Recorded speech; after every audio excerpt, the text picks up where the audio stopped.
आज म super सेभी उपरवाला excited छु। पोखरा जो जाँदैछु, बुढोलाई चाहिँ भाइले ल्याइदिएको क्युट क्युट झुम्का भन्दै देखाउँदै थिएँ।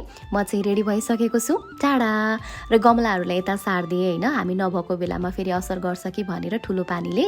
अनि बाटोमा हामी थियौँ अनि चटपटे भैया भेटिए, ठ्याक्कै मन कन्ट्रोलै भएन। त्यस पछाडि हामी रोकिएर चाहिँ चटपट खायौँ अनि फेरि हाम्रो यात्रा अगाडि बढ्यो र एकदमै रमाइलो भइरहेको थियो यात्रा। यो चाहिँ पर्वत र कास्की छुट्याउने गेट रहेको छ। यो हामी अस्ति नै घुमेको ठाउँ र ट्याङ्की फुल गर्यो स्कुटीको होइन। त्यस पछाडि अगाडि बढ्यौँ र अहिले चाहिँ हामी पोखरा आइपुगेका छौँ।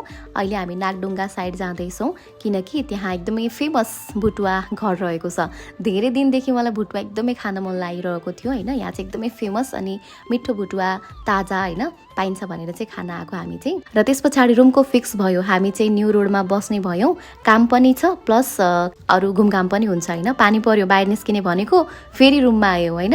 अनि चाउमिन खायौँ, भोक लागेको थियो हल्का हल्का। अनि फेरि बाहिर जाने भनेर निस्कन लाग्यौँ, फेरि पानी पर्यो, फेरि फर्केर आयौँ अनि फेरि चिया खायौँ बुढाबुढी भएर।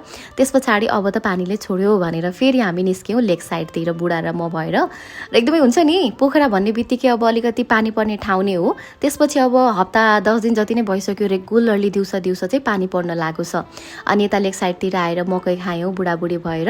अनि त्यसपछि फेरि घुम्यौँ एकछिन होइन, अवलोकन गऱ्यौँ। मसिनो मसिनो खालको पानी त उडिरहेको थियो अझै, त्यही पनि हामीले टेरिरहेका थिएनौँ। रमाइलो पनि हुन्छ हल्का हल्का पानीमा भिज्न होइन।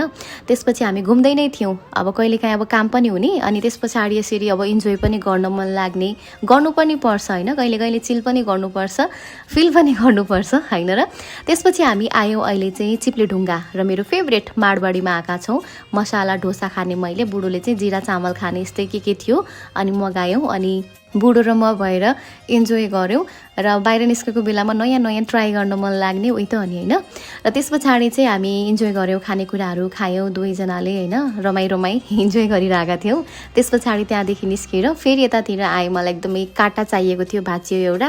अनि काइयो ल्याउनै भुलेछु कि काइयो। अनि काइयो किनेँ, काँटा किनेँ अनि सानो सानो अति आवश्यक चिजहरू चाहिँ किनेँ। अनि कानमा लगाउने टप एकदमै राम्रो थियो। अनि त्यस पछाडि आएर थकै लागेको थियो, सुतिहालेँ म त।